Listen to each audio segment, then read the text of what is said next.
Hey guys, I wanted to come and do a video off of a topic and a question that I get all the time when I'm out and about and people find out that I'm homeschooling and that I'm home all day with 4 little kids. And the question is, how do you not go crazy? And so I wanted to share some things that I do that help our day go smoother, that help me to be at peace and to get through the day. The first thing I do is I wake up before the kids wake up. And now my kids, they are kind of late sleepers. They sleep till about 8:30, and that's pretty late for kids. And so I wake up usually 6:30, 7 o'clock in the morning, and I'm able to have a shower, get dressed, have my coffee in peace and quiet. I'm able to spend some time in my Bible or reading or exercising, whatever it is that I want to do to prepare myself for the day. And that has been life-changing, guys. Waking up before the kids is something that I have really been enjoying, has really helped fuel me and energize me for the day. The next thing I do is I clean the house as I go. We clean the house. I involve the kids. We clean as we go. So before we leave one area, we make sure that that is picked up and cleaned up for the most part before we move on to a different area of the house or to a different activity. So say we ate breakfast, we clean up the breakfast dishes and clean up the kitchen area as much as we can before we move on to the next part of our day, so that everything is not piling up on itself.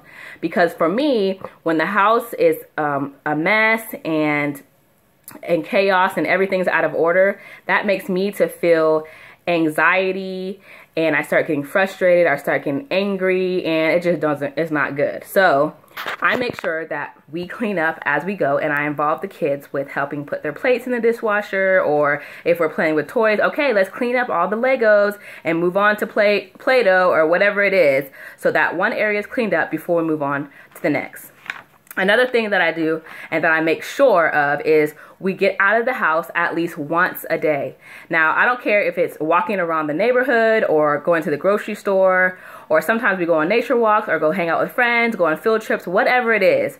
We have to get out of the house at least once a day, because if not, we start to go crazy. So it's good to get some fresh air, get some adult interaction, some socializing going on, and the kids get to run out some energy. And so I make sure that it's something that we do is just we get out some kind of a way once a day. The next thing is I implement a quiet time. I don't care if you're not sleepy.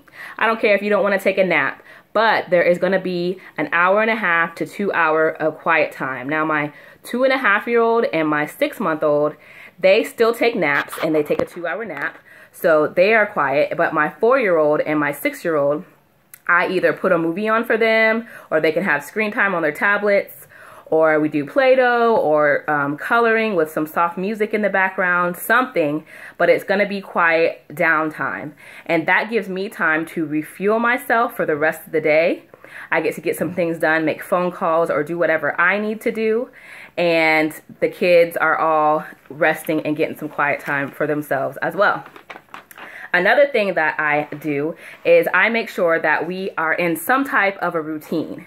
Now, I'm not a stickler on a routine or a schedule, but I like to have a roundabout time, like a roundabout, 9 to 10, we have breakfast, roundabout 12 to 1, we have lunch, something like that, where there's just a specific portion of our day designated to a specific thing, like breakfast or lunch or school time or whatever, so that everybody knows what's going on. There's some type of structure and we know what to expect. So that has been awesome as well. And the last thing is be prepared. I prepare the night before or a couple nights before on activities and things that we're going to do. Plan play dates before, ahead of time. Can't wait to the last minute to start to plan something for your day. Having a day already figured out, already scheduled out, you know what you're going to be doing that day, you know if you're going to be hanging out with friends that day, or whatever kind of activities or homeschooling plans that you have, already needs to be prepared ahead of time, so that everything just flows and goes smoothly. There's no stress, there's no anxiety, it just flows. So those are some things that help me to get through my day and still be alive and well being home and homeschooling 4 children. So I hope these tips have helped. Thank you for watching, and thank you to all of my new subscribers and to everybody who's been watching my video. I really appreciate it. I hope that y'all are loving my channel. And if you have any questions or want me to make any type of video, please leave it down below. And I thank you for watching. See you in the next one. Bye.